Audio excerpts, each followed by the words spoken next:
Hello, welcome to the Thrifty Treasure Hunter. I just want to share with you a few pieces that I picked up just recently. The first one is this really cute table. I got it at Salvation Army for $4.99. There is a little issue with the hook that holds it down, so I'll have to clean it up and make sure that it works appropriately. Now I can't decide whether I want to repaint it or not, but I'm going to clean it up and see how I feel once that's done.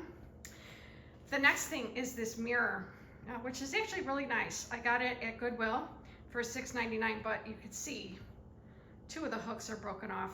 So what I'm gonna do is DIY them and put some new hooks on there, maybe paint it and put it in my hall closet. And then I'll be able to use it, hang coats up in my purse or whatever else I need to do. More to come when I refinish. Hello, this is Leah, your treasure hunter. I am going to talk about the board and batten that I did in my home and show you some before and after pictures, as well as kind of give a little tutorial on the tools that you need and how easy it is to actually do the board and batten, so you can have a look that really upgrades your home, entry or office, or wherever you choose to do it. Today let's talk about the tools and the supplies that you'll need to do board and batten. So first off, you have your board and batten. I'm just going to do an example so you can see how easy it is to put it together. Your blue tape, your tape measure, your level. I have a big one and a small one. We need your nailer. That's super important. The nails. We need your caulk gun, and we need a sander and pads. You want to make sure that you have enough pieces to do the space that you're working on. So very important also to check to make sure that there's no outlets or things that might get covered up if you're spacing things out on the wall for the board and batten. The first thing that you want to do is lay out your bottom pieces. You want to use the level on each piece and ensure that you have a straight line. You can draw a straight line across, or when you have a new home like this, most of the time the woodwork on the bottom is level, so you should be in good shape. Make sure that everything is in place before you start using the nail gun. Right here you have the brad nails, and you want to make sure that the brad nails that you're using are wide enough to go through the wood that you're putting on the wall, and then just far enough in to ensure that it's going to hold on the wall. You're going to put your brad nails in, and you want to put them in with the edge that is all together, has a little lip on it. You can kind of feel it. Basically what you're going to do is you're going to put them in as close as you can on the bottom there. Make sure that it's down and underneath, and slide this back on until it clicks. And when it clicks, we're ready to go. You can put the battery back in, and then if you just touch it like this, the light comes on and lets you know that it's ready to nail in.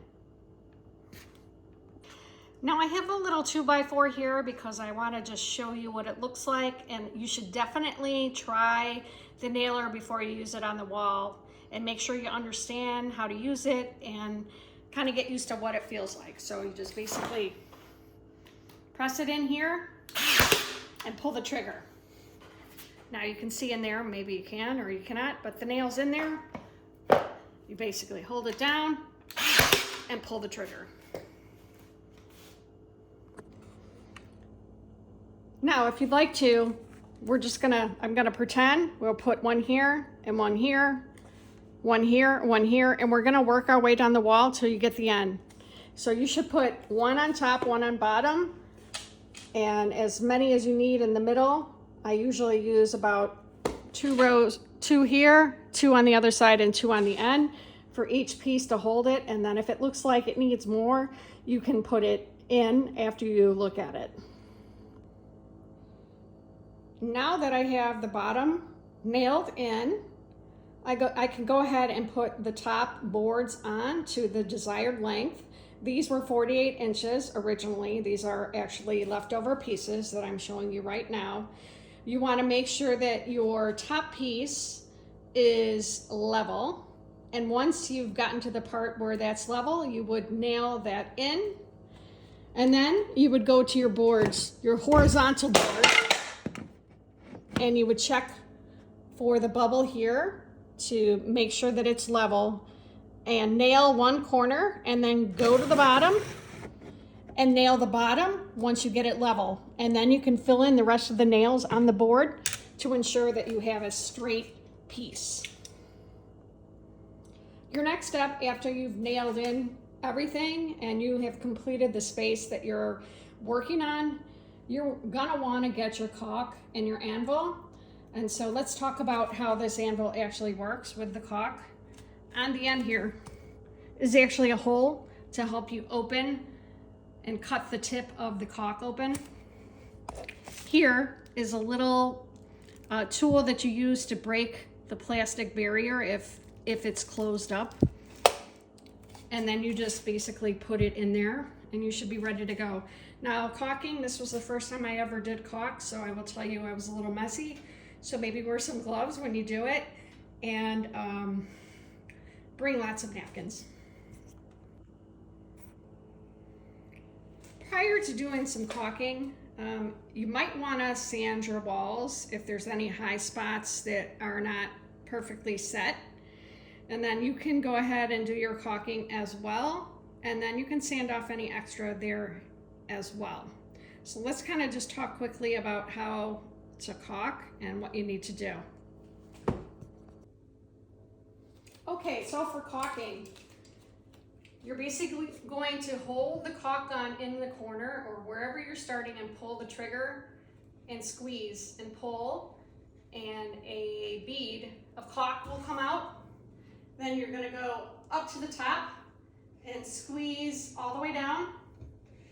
While you're doing this, a bead will be coming out, and when you're done, you're going to wipe it out, any sort of extra in here, and clean it up. And then use a napkin or whatever else you need to do to clean up the rest of the caulk. Once you're done sanding and caulking and cleaning everything up, you're gonna wanna vacuum everything and wipe it down to make sure it's clean. So when you get ready to paint, there's no dust or any sort of residual things left on the wall before you begin painting. So for me, I actually painted this entire space here in the hallway with a paintbrush. And I will tell you, I think it went pretty well. I did 2 coats of paint on this. This is the same exact color that is on the walls, so it all kinds of goes together and complements it. And then in the office, I actually rolled it, and it went much faster. And the coat, I think, is actually a little deeper looking in color. I think it looks nice. The roller was definitely easier, but using a brush makes me happy too. The one thing I didn't talk about is actually the saw. I learned how to use a saw when I was doing the work on the board and batten in the hallway. I'm not going to show you how to use the saw. You should definitely make sure that you get a little training on it to make sure that you're using it correctly. You can get yourself a miter box that will help you do some cuts if you need to. But it was fun, and I was glad that I tried it. I did the board and batten in my entryway, and I will tell you, I think it came out beautifully. I'm gonna just share with you how the entryway looks now, and I'm gonna show a before and after as well, so you can see how it looked, and even pre-construction, how it looked. Here is my office. This is the board and batten that I did. You can see it's really added an additional look to the office and feel a little bit of elegance in here with the board and batten added in here. And I'm going to share some before and afters with you for this room as well. So this is what the entryway looks like pre-construction in my house. Just going to walk you through here real quick so you can see. And then this is the office / flex area. So you can see there's not going to be any baseboards or anything. Well, there'll be baseboards, but no crown molding or anything in these homes.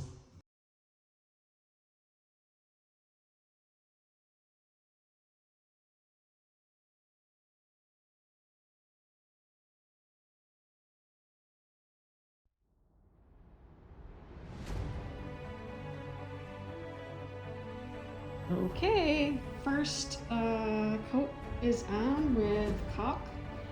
I don't think I need to do another coat, but I do need to sand. And everything turned out pretty nice. Caulking was an experience, but not too bad. So, okay.